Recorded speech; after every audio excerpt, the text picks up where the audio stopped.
Well, there are demonstrable studies that were being done involving Manson. So this is true. I mean, he was at the very least in observational studies, his family. These are so, I was actually just talking with Tom O'Neill last week about this because we're both interested in, I mean, I don't think it's determined yet that West, you can't put Jolly West in a room with Charles Manson, at least not in a documented way. Mm-hmm. But it is true that West had an office at the Haight-Ashbury Medical Clinic from the very beginning, and he was part of the crowd of people who were running the both the Haight-Ashbury Research Project, and his own observational study, which was really like a naturalistic study of these communes, of the different families, of how their psychodynamics and social dynamics worked. And so West and some of his colleagues were actually going into the field with the Manson family and others. Really? In Mendocino, yeah. And one of them was Alan Rose. And I mean, so there are people such as a graduate student and assistant at the Haight-Ashbury Medical Clinic named Gary Landis, so they are personally links between West and people like Alan Rose. And they were definitely treating the Manson and his family at the clinic. So you can bring them so close, but you don't really know.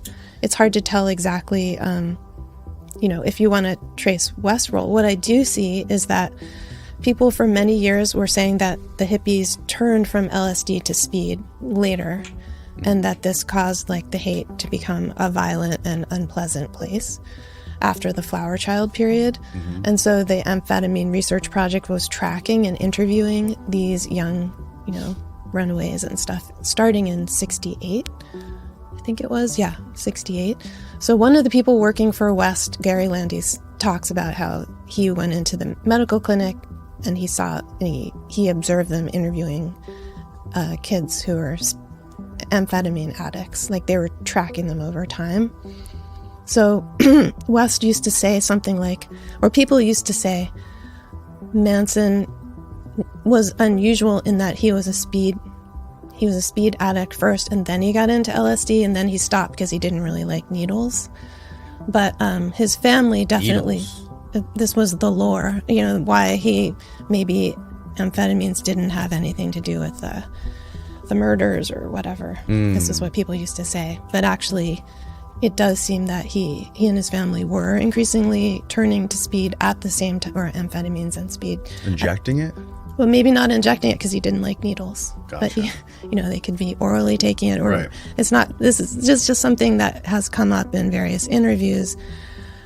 But there was a curiosity about triggering violence and the potential connection between LSD and violence, and certainly Manson obviously used LSD in his relationships. I mean, this is, right. His people like his Susan Atkins and others talked about how they would try never to come down, like they were vying to see who could never come down from one day to another. So they were very addled, and then if you add other substances. So it's interesting. I mean, there are parallels in the NIMH funded research.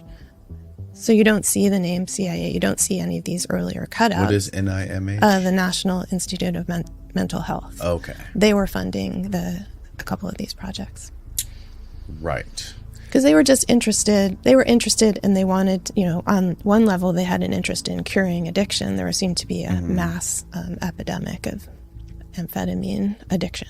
Dr. Jose Delgado. He was Look known, him up, Austin. He was known as the father of brain chips, and so he was from Yale University, and he did a lot of brain experimentation, stuff that is unethical and we wouldn't allow today per se, but we made progress of understanding the brain. He would actually wire up people. His most famous experiment was with a bull.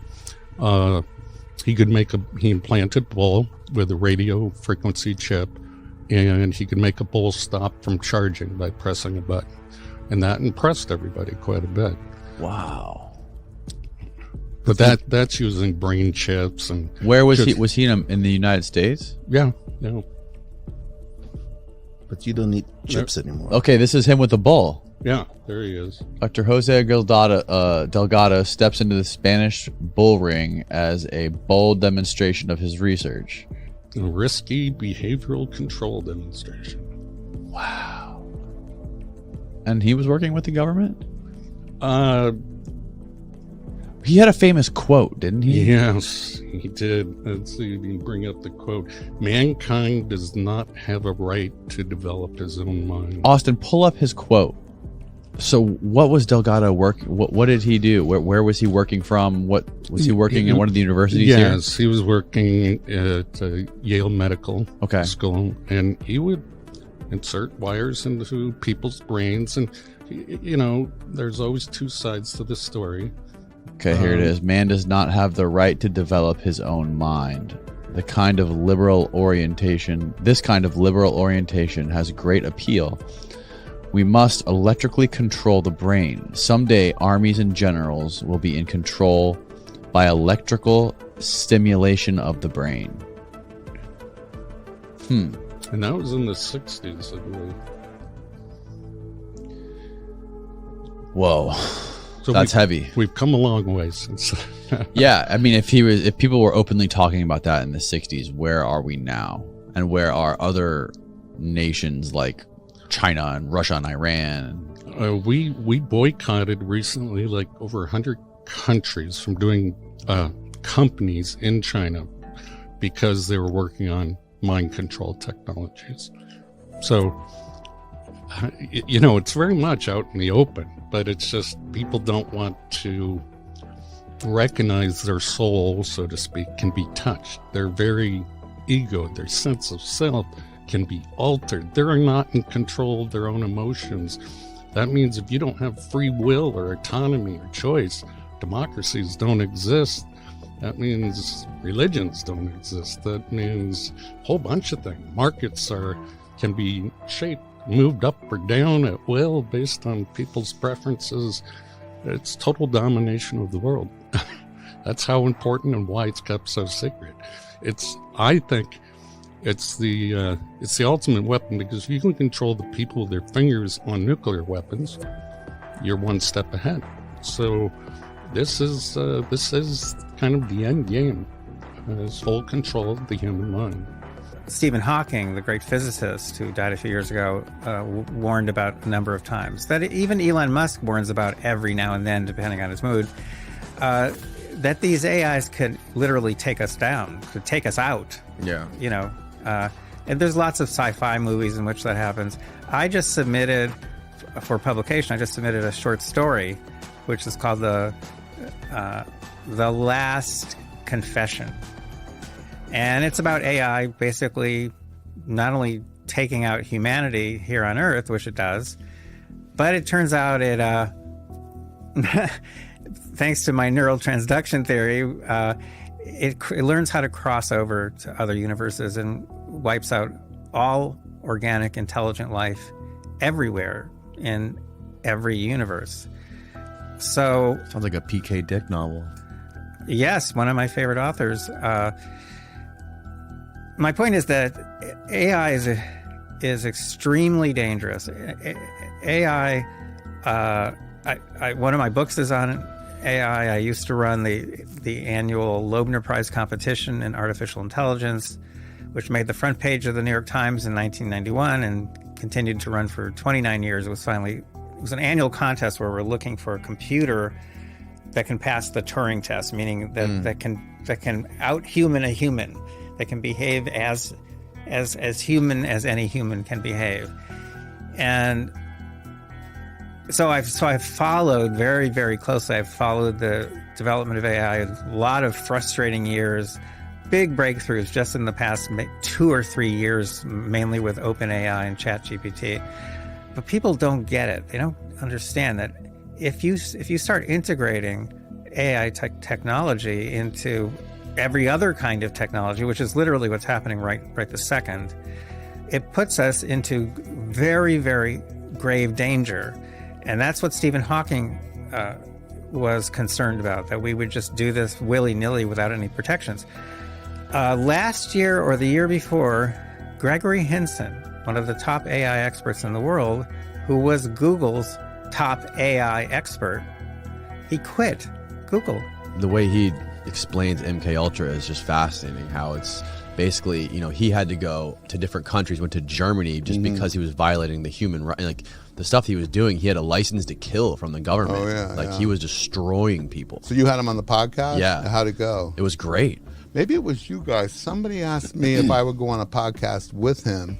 And I Yes, said... yes, it was. Yeah, I wanted to have you guys both on together. And I said, I don't think he'd do it. His book is very straightforward. He's a New York Times best-selling author. Yeah. It's not academic, but it's very sober. I don't think he'd want to be in my category. He kind of shut down a little bit when I started to ask him about Charles Manson. Yeah, of course, yeah. I'd love to sit down and ask him why Jolly West isn't even in his index in his book. And this guy, my book was already out before his book.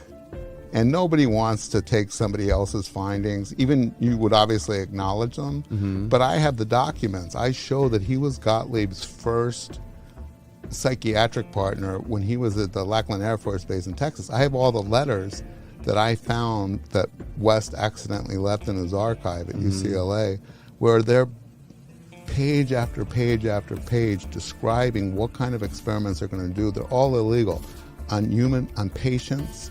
And West says we can hide it from the other doctors on these wards because the patients are already suffering from mental illness. So what I do to them is just going to look like another one of but it's going to be with my drugs and hypnosis. And Gottlieb's like, well, you have to double, all the ways they're going to hide their correspondence. Gottlieb had an alias. He wanted West to have an alias, but West didn't want one because he thought that would draw attention if anybody caught that.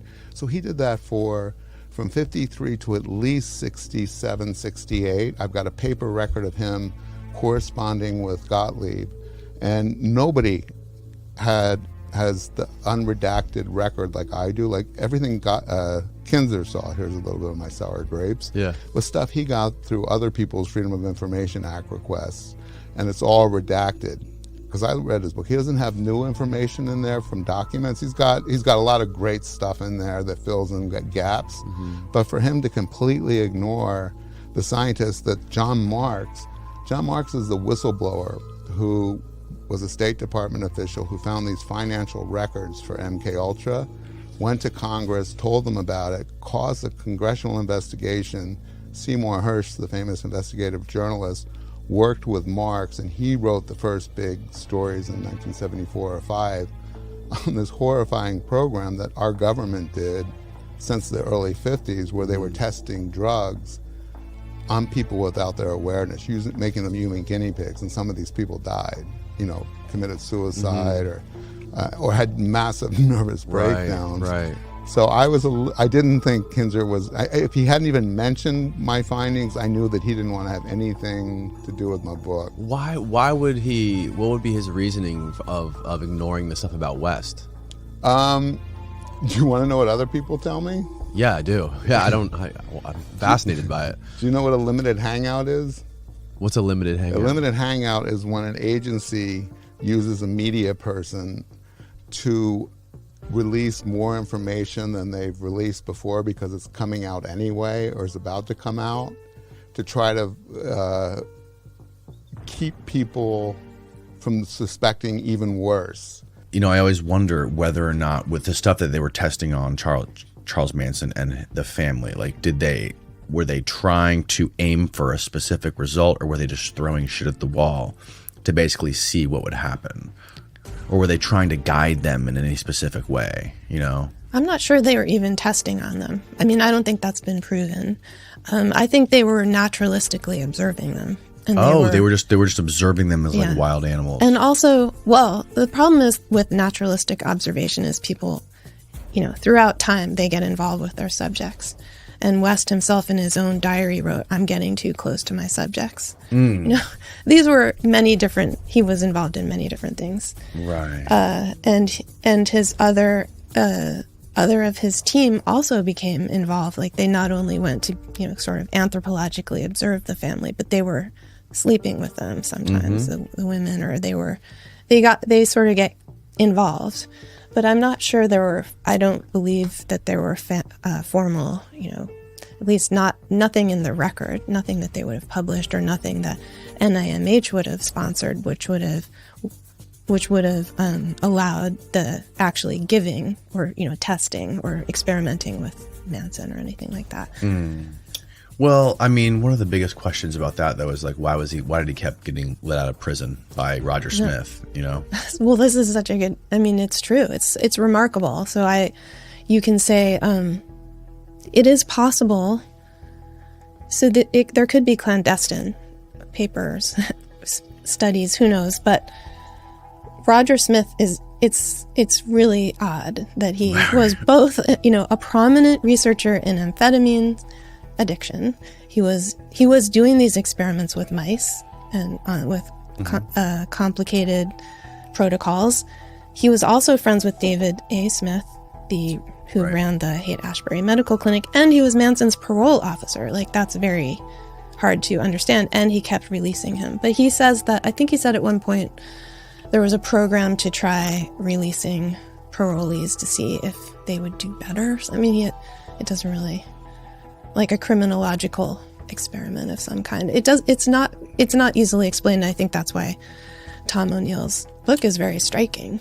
I mean, he didn't commit any like real violent crimes though, did he? Before that, weren't they just like petty theft and like stealing a car and some other things that wouldn't lock him up forever? Or did he actually like? Well, he and his family did kill a Buddhist practitioner in a drug deal, some sort of right before the murders. Oh yes. But before that, Manson actually his family was known. Some people say, at least Alan Rose at one point said, actually they're kind of like model hippies. At least he takes care of them. He brings them to the doctor. Mm-hmm. They're not just in squalor, but because he was pimping out the women in the family too. But so, and he had career ambitions, Manson. So right, yeah. So yeah, I don't think he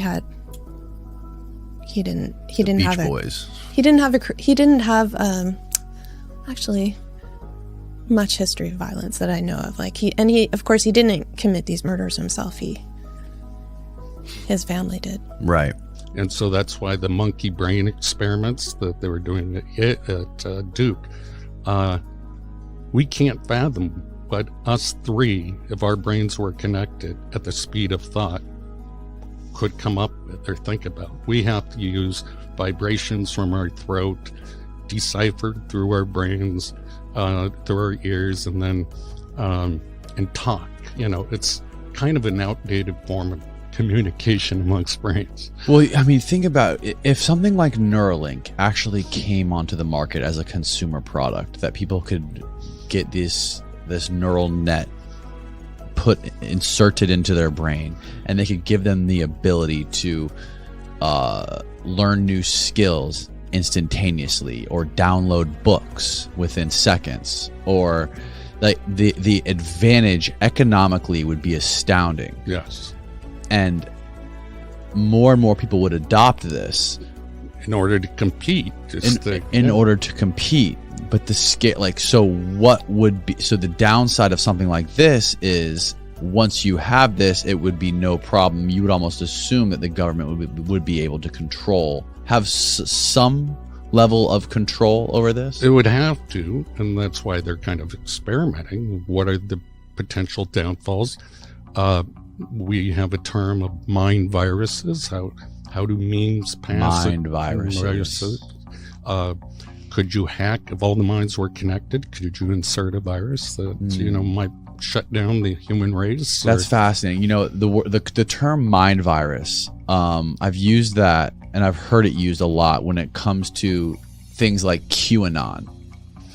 Are you familiar with QAnon? I heard of them, yes. So there's it's a group of people online who follow this anonymous poster on these threads, these forums, and this guy pretends to be he pretended to be one of Trump's right-hand guys, and he would make these anonymous posts talking to all these people, and all these people called him Q.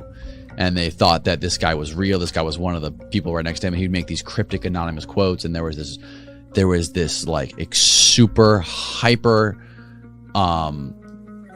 just like hyper passionate political group of people who were Trump supporters, and they believed that this Q person was going to save them and giving them these directives of what was going to happen next and to be prepared for the storm that's coming. And that led to the Capitol being raided. And they find all these little things. They find like something Trump said during one of his speeches, and okay, that sentence means this. That means we have to storm the Capitol. And they keep finding all these synchronicities online, and they think they mean something more. Humans look for meaning and purpose, and we find it in the strangest places. It's like looking at clouds.